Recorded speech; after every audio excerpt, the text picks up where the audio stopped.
Max Your Journey Tribe, RV community. If you're thinking about renting out your RV, you might want to stop right there because in this video, we just got a major update from RVShare. They just sent out an email only to their current renters, their current owners, stating major changes, guys. I have the email. I'm going to give it to you. This might change your whole thought process, whether it's worth it to rent out your RV or not. So stay tuned. In this video, I'm going to break down what does it mean and what does it say. Let's get into it.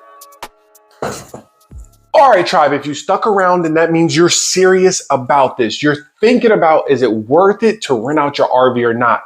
Now, you might be an RVShare owner, which means you have an RV on the platform listed already. This information is very important to you.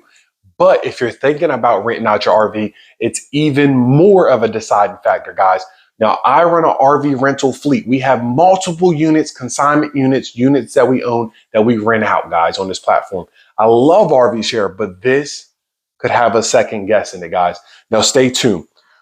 What does the email say? Well, I'm going to show it. They sent this only out to the current owners that list their RVs on the platform. That means if you're thinking about, is it worth it? You do not have this email. You don't have this information just yet. Now, what does it say? I'm going to put it on the screen. It says security deposit waiver. It's a new protection product option. The security deposit waiver allows renters to choose between paying an upfront fee of $69 to secure up to $1,500 worth of a security deposit.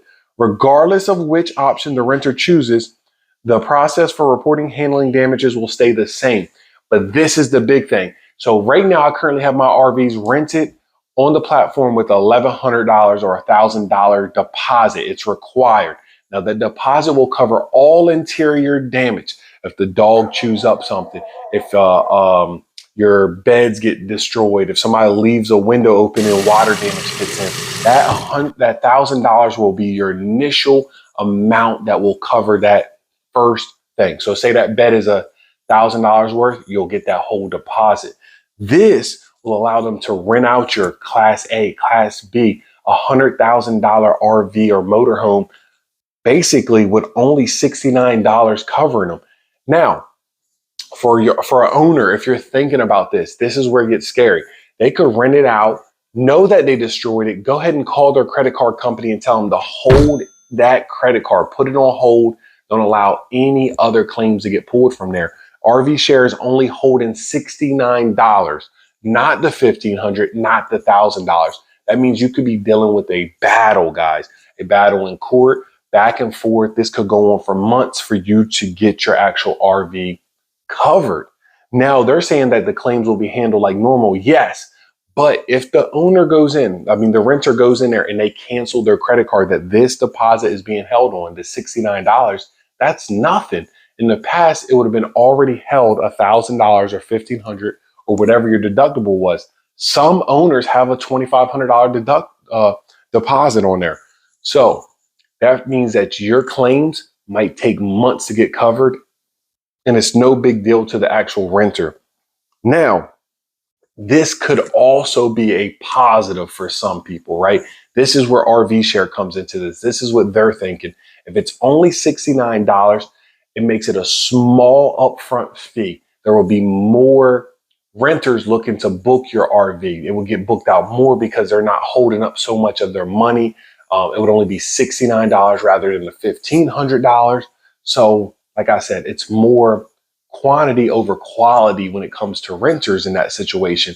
So therefore, if they don't have enough money to actually rent it out to cover that $1,100, they still could rent it out. So is that really what you want to attract with your unit being listed on RVShare? So you have to weigh the pros and the cons, guys. You could have a whole bunch of new renters because a lot of people might take their unit off of the platform, or a lot of renters will be able to afford your unit because it's such a small initial price.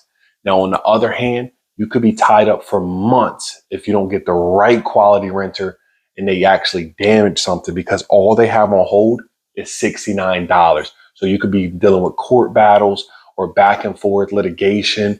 Who knows, guys? But this goes in effect August 7th. This is for the current owners listed on the platform, guys. I believe that they will give you an option to opt into it or out of it and stay under the old way, but I'm unsure about that just yet.